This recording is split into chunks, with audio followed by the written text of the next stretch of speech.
The dreaded check engine light. Now, these lights could mean a lot of different things, but don't worry, we're going to show you the top 3 reasons, and most of them aren't even that bad. The first is a malfunctioning fuel injector. The second is a loosened gas cap that hasn't been screwed on quite right.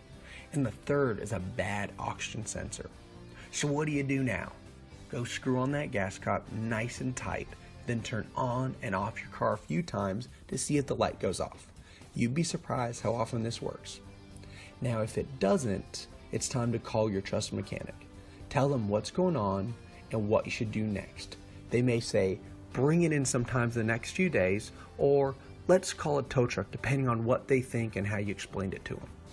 Just to really break down the check engine light, because most people don't know this, when you bring your car in to see us or your mechanic, we use a scan tool.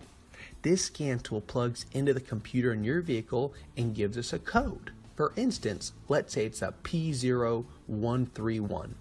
This is a general oxygen sensor code, and it could mean a few things. The first, it can mean it needs a new oxygen sensor because the current one is defective. The second, it could mean the wiring harness connected to the oxygen sensor is malfunctioning.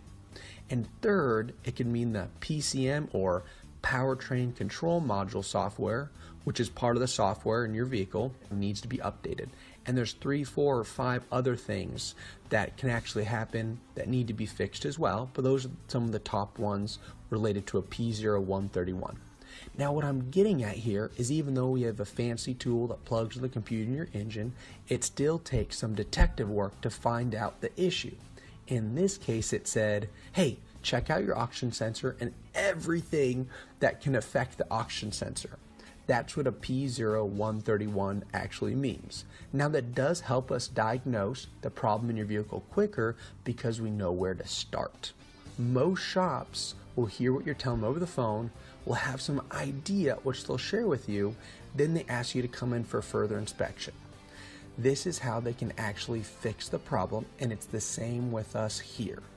The beauty is an experienced mechanic that has seen this problem hundreds of times can get an idea of what's going on through a phone call. Now, that is not an actual diagnosis, only an idea of what the problem is. The more experienced the mechanic, the more accurate the answer.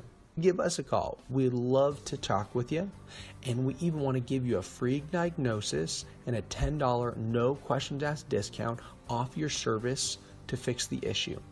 If the diagnosis proves you don't need any repairs, then you can use that $10 off on your next service. Now when you come and see us, and we pop open the hood, want to plug in the scan tool, and want to do our best to get a really good idea of what's going on in your vehicle right there, and that's completely free.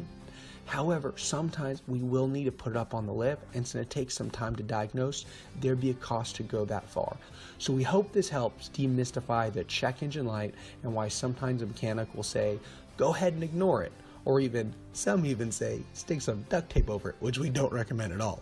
Or some would say, hey, you need to bring in the vehicle right now. And you don't have to worry about that check engine light and get it fixed as soon as possible. We'd love to meet you and see if we're a great option to take care of your vehicle in the long term. We hope to see you soon.